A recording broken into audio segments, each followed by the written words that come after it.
Hi guys, continuing my journey through the world of airbrushes and their uses. Today I'm going to be looking at a new purchase, and I'm really excited about this one. This is obviously, as you can see, the Harder and Steenbeck Infinity series, the CR Plus 0.15, and I am itching to give this baby a go. So before we do that and see what sort of things it's capable on a bit of paper, let's take a look at what you get. Nicely presented sleeve box. I love the case, nice hardback case, keeps it all nice and neat. And there it is. Wow, it's a work of art. I don't know whether to frame it. It's absolutely beautiful. I love it. Okay, we'll have a look at that in a second. So in here, okay, I will be brutally honest, I'm not 100% sure yet what that bar is for there. The cap on the end, it's quite obvious what that is. Let's get it out so you can see. Is so you can have the two-prong section on the end of the nib. Now at the moment it's got a protective cover on it, but just gently slide that off. Wow, that's one fine needle, guys. Hope you can see it on the camera.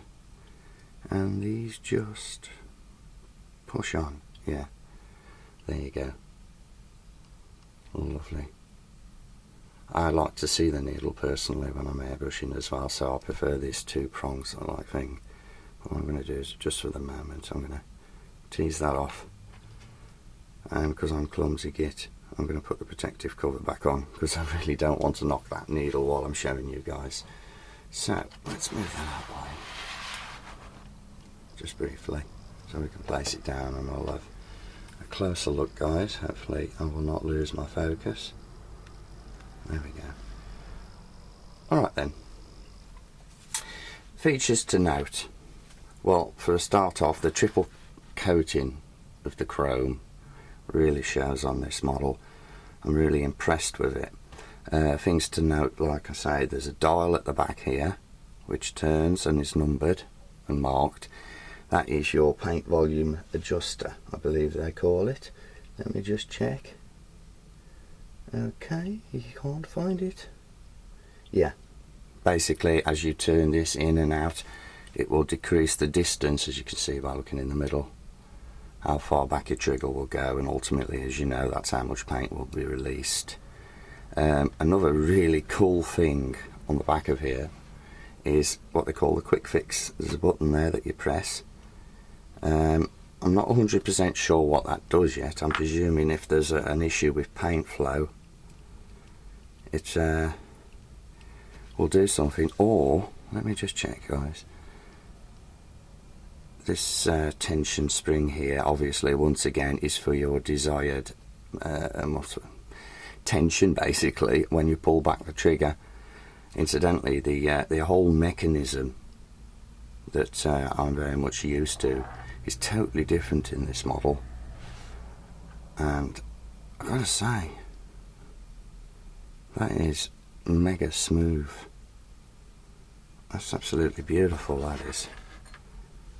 Let's have a closer look at some of these components.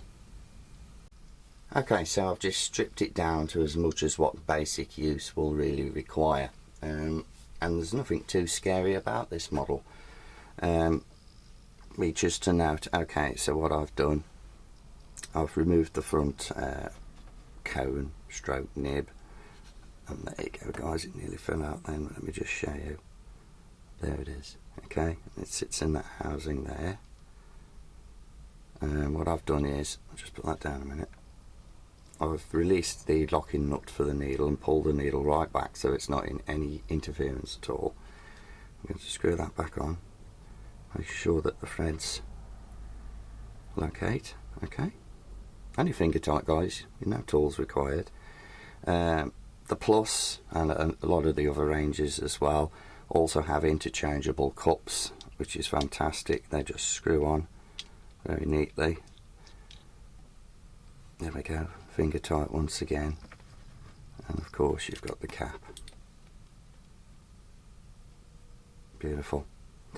What I'm going to do now is I'm going to gently push the needle back to the front it will stop, and I'm just going to lock that back up again. Beautiful. And while I'm messing around with this, let me just check. Yeah, lovely. I'm going to put the protective cap back on, because right at the moment I'm very nervous with it and I don't want to damage it. This tension ring here, like I say, is purely for trigger tension. Now what I can explain in a little bit more greater detail now is the quick fix. And basically the amount of paint that is released is determined by how far you pull back on the trigger. Now you will have pre-settings here that you can pretty much decide for yourself how you like it, and pull back, and as you can see, nothing will happen. Now a quick fix, basically, especially when I'm airbrushing, every now and again you'll see the airbrush go to the side and I'll pull back quite far on the lever to blast some paint out to clear the nozzle.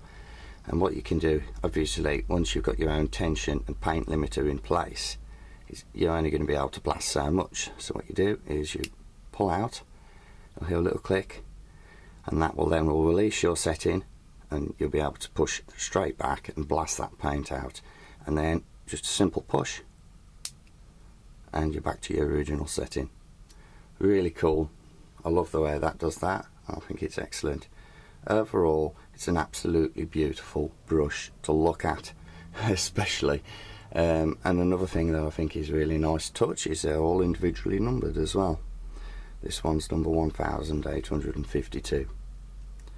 But yeah, beautiful, beautiful airbrush, guys. 0.15, like I say, I plan on experimenting on a lot more very fine work. So we will see how that goes in the future. I expect to see a lot more work regarding fine airbrushing. So cheers for watching, guys. Don't forget to comment, rate, subscribe, and I'll see you in the next one.